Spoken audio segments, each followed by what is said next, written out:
What's up, ladies and gents, and welcome back to Forza Horizon 4, where today we are going to do another seasonal event in the autumn season, and it is too hot-hatch to handle. An off-road event, which we are going to do, which has retro hot-hatch as an entry and a C600 rating as a maximum rating, and I'm going to use a Honda Civic Type R, which I tuned to a 600 rating. This is obviously not comparable to the modern Type R, but obviously a cult classic car still. I only gave it a little bit more power. I didn't really feel the need to change much else, and the car is already close enough to 600 as is. And I'm just quickly going to do something for the photo challenge. Hold on. This is not the type of car that I'm normally using, so getting a lot of new car pictures. There we go. If you're doing the photo challenge for the weekly, then this is also a way to do it. Just make sure your car and the other cars are on it, which really isn't too difficult. And also driving a race like this is not difficult. 600 rating is very easy to control. Front wheel drive as well. You can obviously convert a car of your liking to all-wheel drive, but in this speed range it's not too important. Front wheel drive certainly enough to take care of things. And we're already in first. As you can see, the AI always about the same strength in each car class, and the slower the cars are, I said this last season already, the slower the cars are, the easier it is for a human player to handle them, and the slower the cars are, the easier it is to win. For this exact reason, because you can just extract a lot more out of the car than you could maybe out of a fast car, while the AI basically handles all cars the same. Which is why I think last summer, like not the one in this monthly, but the one like 5 weeks ago or so, I think that had a Koenigsegg challenge, or was it autumn season, spring? I'm not sure, but there was a Koenigsegg challenge a while ago, and that was a lot more difficult than this is, for example, just because the cars are a lot faster. You have rear wheel drive usually, obviously you can convert it, and that was just a lot more difficult than something like this is, because you have an entirely different challenge. Up your task is to control the Koenigsegg and not just a car like this, which is so easy to drive and control. Like, I can tell a story from God knows when and just not focus on driving, and you still can just perfectly drive around and build a lead and do your thing. So that just shows the difference between the fast cars and the slow cars, and how easy or hard to drive they are. And even among the fast cars, you have those with all-wheel drive and very controllable, and then you have the cars that are just all over the place, and this is also night and day difference in how they behave and drive and handle. And we're soon going to finish our first race. Whee!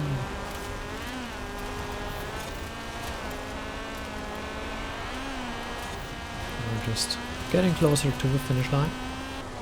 There we go. And now it's just straight on ahead.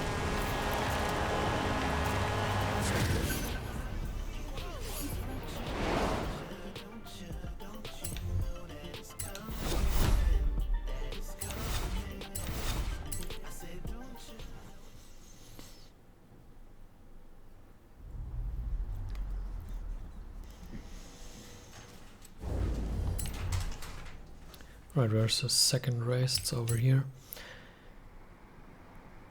In a way, it is tempting to say, well, for the highest reward, they should go one difficulty up.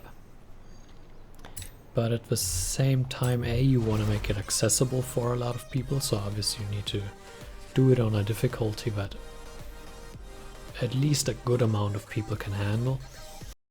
And like I already said, you have a wildly different range of actual on-track difficulty despite racing on the same difficulty, so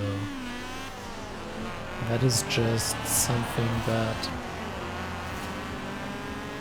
you can hardly take into account when deciding which difficulty you set these things on.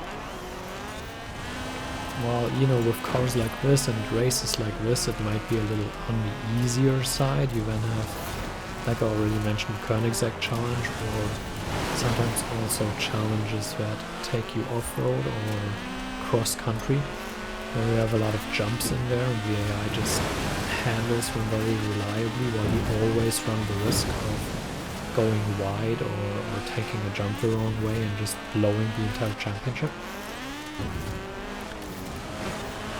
So I think overall, as well, with making it accessible, it is fine. And you obviously don't want to have people in these weekly challenges to spend like 20 tries on it just to unlock some useless car that they're never going to use. That's certainly a factor to take into account.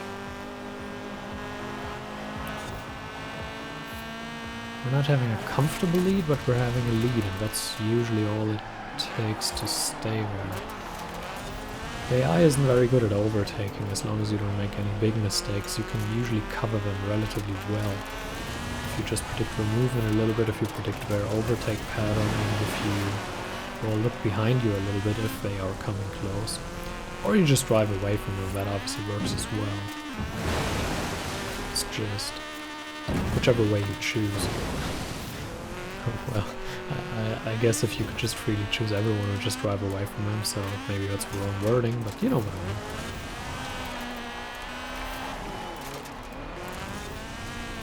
mean. This is obviously not the correct car for this circuit, but oh well, we're all in the same boat, or car in that respect. And by that I mean car class, or boat class. The saying doesn't quite line up, must admit. Yeah, now we're getting a very comfortable lead. And it's kind of at that point where you can even start making mistakes and you still should have a relatively comfortable lead.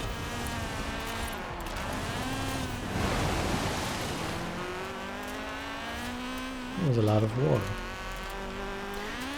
Obviously a race like this is normally made for ground clearing cars, extreme off-road, something like that, and not for old school hot hatch cars that kind of struggle through here.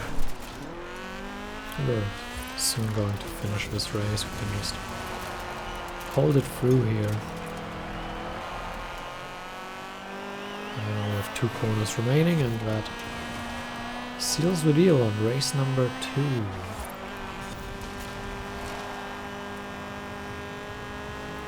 There we go. That was rather comfortable as well, as we can probably see on the scoreboard as well. Yeah, we're 7 seconds faster on the fastest lap, so that probably already says it all.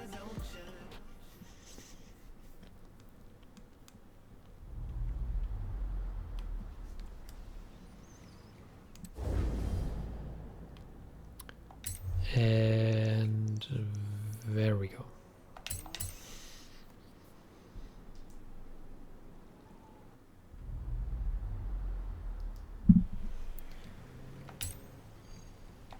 That's the last one.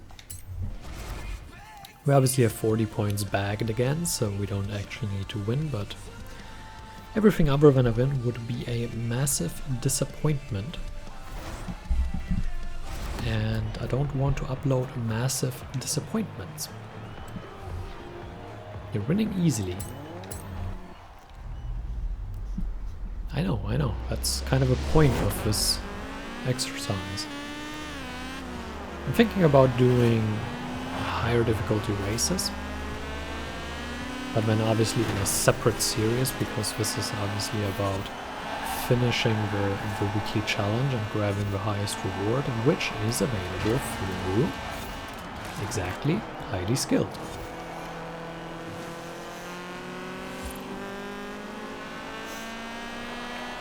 I think the highest is unbeatable, or is it expert? I'm not even sure. I usually only do these AI races to complete the story, and which I mostly did, and roll back some money, and then doing these weekly challenges. So it's hard to tell. I know that the trial is against the unbeatable AI, so I would assume, yeah, we leave him through. Oh, this guy kind of wasn't in our plans. Position ourselves on the outside here, because then for this corner we are on the inside, and we can just slowly swerve to the left, push him out, make the overtake stick, and then just drive on.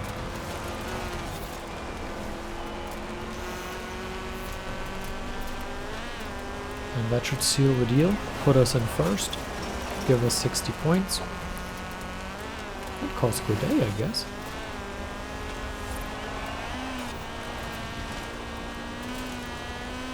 Civic's certainly a cold car, obviously, so I'll always applaud everyone choosing it. There we go.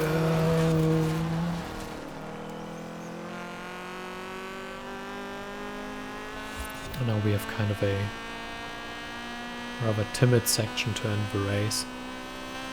Not have too big of a lead, but it's fine.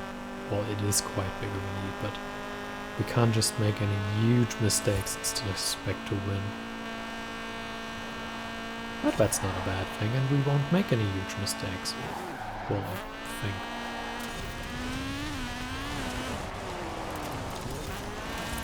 It's rare enough that I feel confident to say it.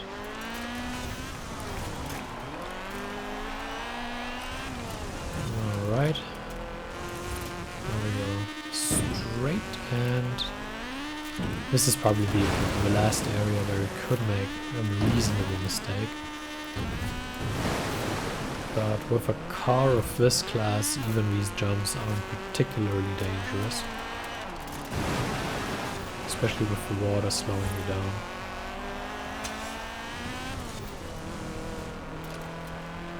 We're up to 86%. And now it's just a little road section to end the race, which really shouldn't be a difficulty for anyone. We should obviously make sure that we hit checkpoints, and I am notoriously driving close to. There's a last, and now we try to do our backwards. Yep, that worked very well.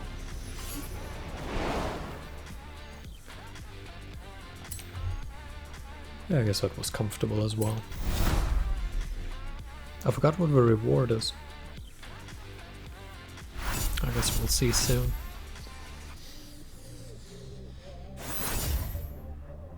An 84 Civic. That's older than me. Few things are, but that is.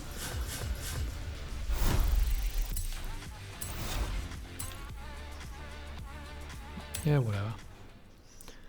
So I hope you enjoyed it. Thank you for watching, and until next time, farewell.